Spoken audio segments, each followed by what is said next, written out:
Hello my lovely people. In today's video I want to show now how I make this hairstyle. I don't already braid the hair round, so this remaining one is section small one. So I cut small hair, I use and take cross the big one. I go start the hair now. Na coily hair now I use.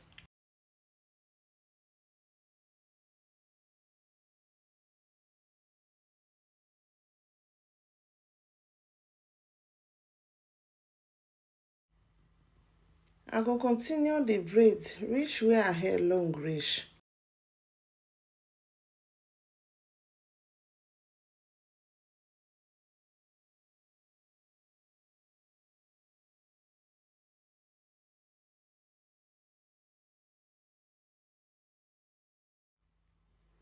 I go section small hair, I'll use until tie the hair. I'll tie am many times because I don't want to make the hair loose.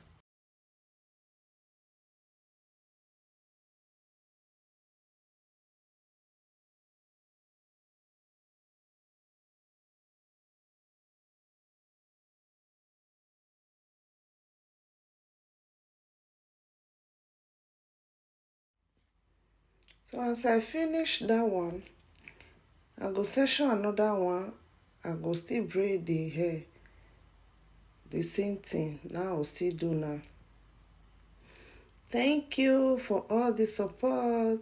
I go leave una make una watch am. But if you never subscribe, make you subscribe to my YouTube channel.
Now the final look na be this. I go see una for my next video.